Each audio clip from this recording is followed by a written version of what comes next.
আসসালামু আলাইকুম প্রিয় কলিজার ভাই বোনেরা, আশা করি সবাই ভালো আছেন। তো আজকে আমি আবার একটা নতুন ভিডিও নিয়ে আপনাদের সামনে হাজির হলাম। তো আজকের ভিডিওর মূল আলোচনা হচ্ছে অ্যাগ্রোওয়ানের নাগাফায়ার জাতের মরিচ। তো বন্ধুরা, চলুন ভিডিওটি শুরু করা যাক। তো ভিডিওটি শুরু করার পূর্বে যারা যারা আমার ভিডিওটি দেখতেছেন অবশ্যই লাইক, কমেন্ট এবং শেয়ার করবেন। শেয়ার করে আমার পাশে থাকবেন।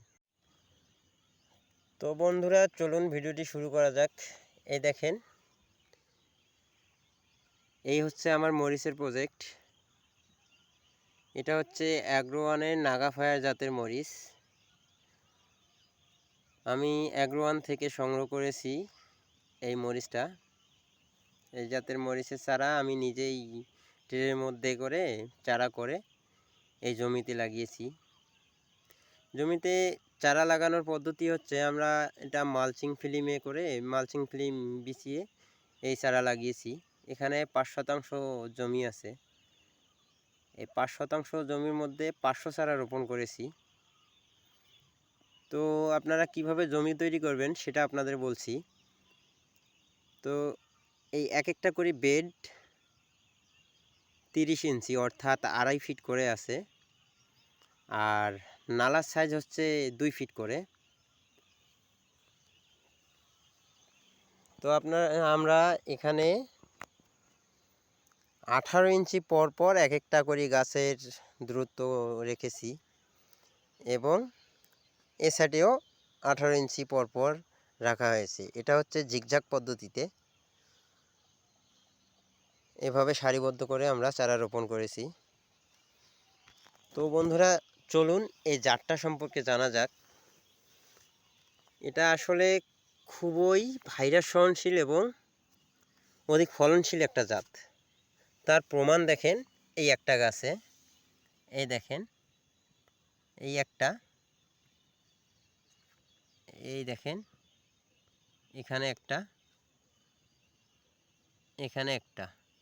এই একটা গাছের মধ্যে কতগুলো জোয়ার আসছে এবং উপরে দেখেন কত ফুল আসছে, এই দেখেন। তো বন্ধুরা, এই গাছের বয়স হচ্ছে 1 মাস 12 দিনের মতো। আশা করি আর 15 থেকে 20 দিনের মধ্যে প্রতিটা গাছেই হারভেস্ট করার মতো মরিচ হয়ে যাবে। তো আপনারা চাইলে এভাবে মালচিং ফিল্ম পদ্ধতিতে আপনারাও চাষাবাদ করতে পারেন।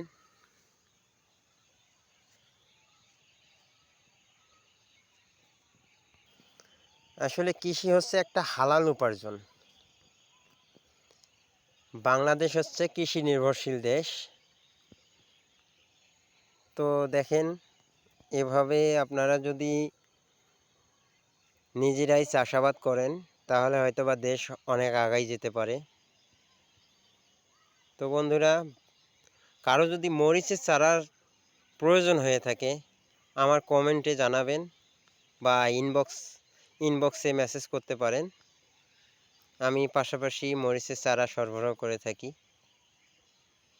তো সবাই আমার ভিডিওটিতে লাইক, কমেন্ট, শেয়ার করবেন।